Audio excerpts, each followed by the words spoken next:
안녕하세요, 김지원입니다. 반갑습니다. 45번째 시간이고요. 인력 방출은 이래서 필요합니다 라는 주제로 말씀드려보도록 하겠습니다.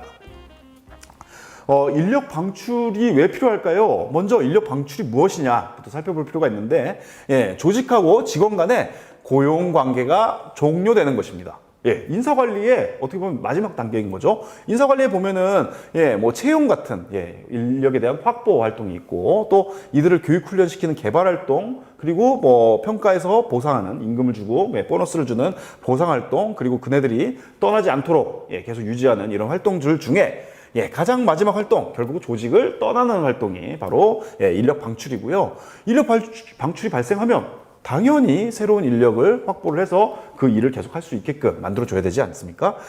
그래서 조직에서 무능한 사람들 있잖아요. 성과를 내지 못하는 이런 사람들이 많을 때는 인력 방출을 당연히 해야 하죠.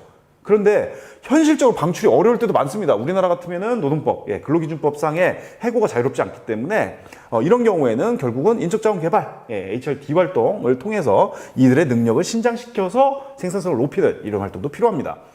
그리고 이제 뭐 앞서서 이런 뭐 인적자원 개발 활동에도 영향을 주지만 인력 방출은 당연히 다른 인사 기능들, 인사관리 기능하고 다 연결이 되어 있기 때문에 굉장히 중요한 그런 활동이라고 볼 수 있겠습니다. 예를 들면 앞에서 인력 방출이 일어났을 때 새로운 인력을 채용하거나 이런 것들도 다 연관이 되어 있다는 거죠.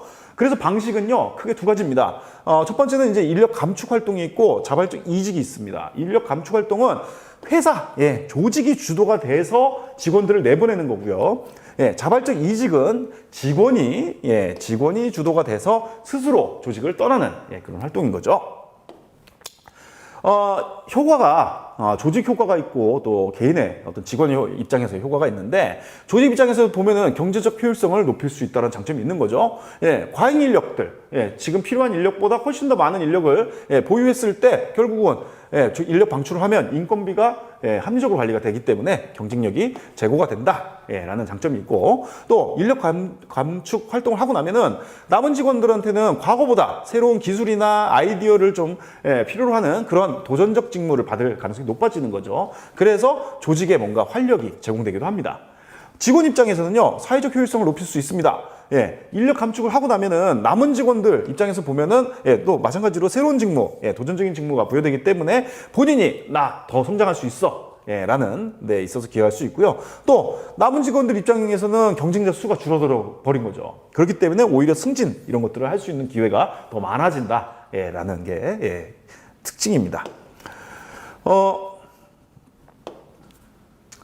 그렇다고 하면 이 인력 방출 어떠한 절차에 의해서 해야 되느냐라는 것을 좀 살펴볼 건데요. 일단 인력 방출이 일어난다는 것 자체는 직원들 입장에서는 굉장히 고통을 받는 일이 됩니다. 예를 들면 우리가 회사를 떠나면은 당장 생계에 타격을 받게 되고 어려움을 겪게 되잖아요. 그렇기 때문에 고통을 최소화할 수 있는 방안을 강구를 할 필요가 있습니다.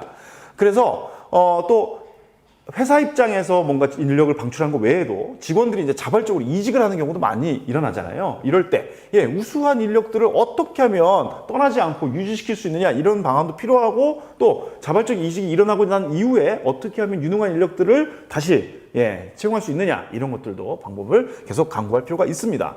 그래서 세 가지 단계입니다. 첫 번째는 계획인 거죠. 인력에 대한 수요와 공급에 대해서 예측. 앞서 시간에서 이 내용에 대해서 좀 깊이 있게 다뤘었는데, 인력의 수요와 공급에 대한 예측이 필요하고, 또 직원이 자발적으로 이직을 할 때, 그럴 때는 또 이직 원인에 대해서도 분석할 필요가 있습니다.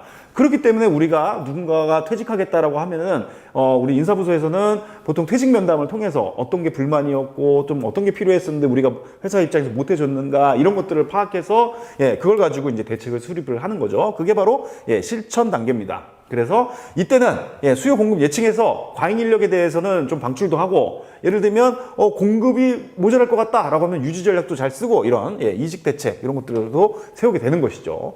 그러고 나서 마지막에는요, 인력 감축 전략, 이것들에 대해서 어떠한 효과가 있었는지 분석할 필요가 있습니다. 그걸 토대로 해서 이번에 이렇게 했었는데 다음번에는 좀 이렇게 잘해보자, 이런 좀 효과 분석을 할 필요가 있는 거고요. 또 이직 대책, 누군가 자꾸 떠나려고 했을 때 거기에 대해서 좀 보상 수준을 바꾼다든지 복리후생 제도를 좀 개선을 한다든지, 이러한 대책들, 이것들에 대해서도 효과 분석을 해서 지속적으로 더 나은 형태로 만들어 가는 것이죠. 예, 이렇게 좀 인력 방출에 대해서 좀 소개해드렸고요. 다음 시간에 좀 더 유익한 내용으로 찾아뵙도록 하겠습니다. 감사합니다.